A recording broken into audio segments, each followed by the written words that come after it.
Episode 7 of the Trauma Code starts with Kan-hyuk racing off while Jae-won takes control of the surgery. He steps up when he's needed, and alongside Jang-mi, they take the patient to CT. Kan-hyuk heads off to find Dr. Kim, telling him that as the head of emergency medicine, he can overrule Hong's stupid rule and allow him to do what's best for the patient. Time is very much of the essence here, especially when a code blue is issued and the patient needs resuscitating. It's up to Dr. Kim to make his choice. And thankfully, he chooses the right option. Jae-won had anticipated Kan-hyuk would make his move, and so he's got the surgery room all prepped ready for him with the anesthesia needed. However, the hospital is about to announce publicly about Kan-hyuk's malpractice, determined to make this a massive deal with the media and get him fired. The directors continue to scheme, clearly not caring that a patient's life is literally hanging in the balance right now. When Jae-won and Jang-mi rush downstairs to get an artificial blood vessel, the doctor down there insists that they get written permission from Dr. Choi first. There's obviously no time for that, so the pair grab one anyway and rush back out.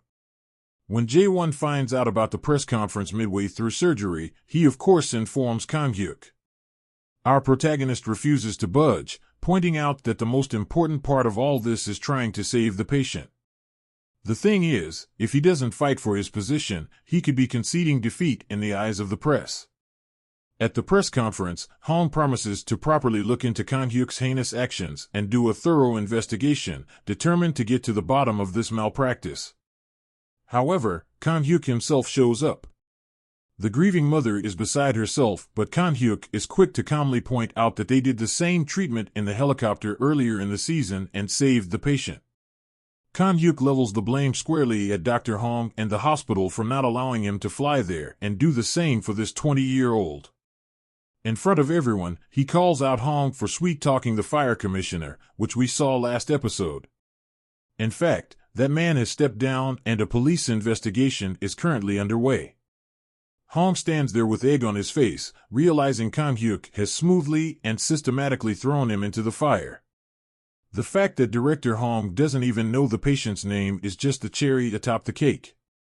Kan-hyuk tells the media he can shoulder all responsibility, but he won't be prepared to sit on the sidelines and watch as the trauma unit and, by extension the patients, are caught in the crossfire. Director Hong is questioned by the press, but he decides to shift the blame across to the Minister of Health, claiming she sent Kan-hyuk to spy on them and accusing her of cronyism toward appointing Kan-hyuk at the hospital.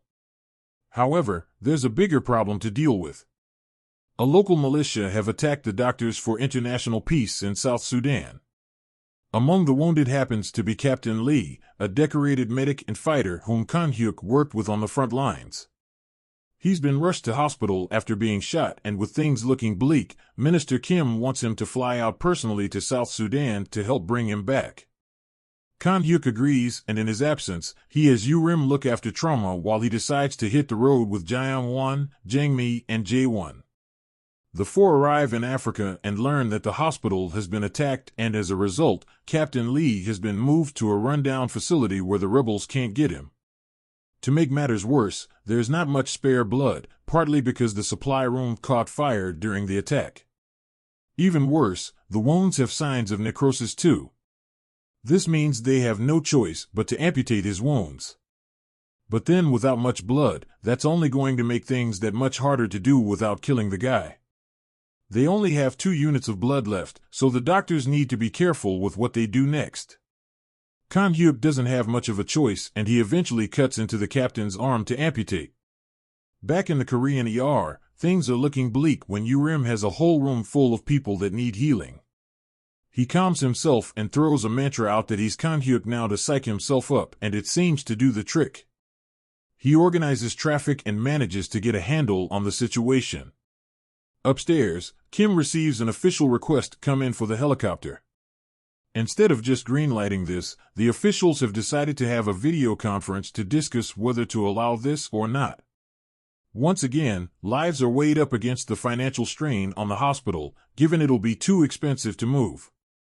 In the middle of this, Jae-won receives a call from Jo-eun, and he learns firsthand that Captain Lee is in a rough state. Jae-won doesn't incriminate his superior when asked, but Jang Mi happens to be listening to this and tells him that he needs to explain all of this to Kan Hyuk. However, they don't get a chance to as Captain Lee is in a rough state.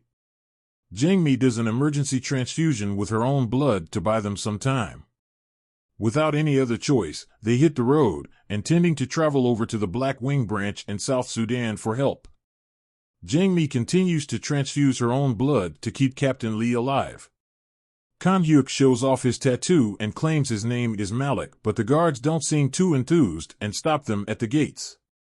Kan Hyuk is not one to take no for an answer, so he puts the van in gear and prepares to drive. Time is very much of the essence here as Captain Lee's life is hanging in the balance.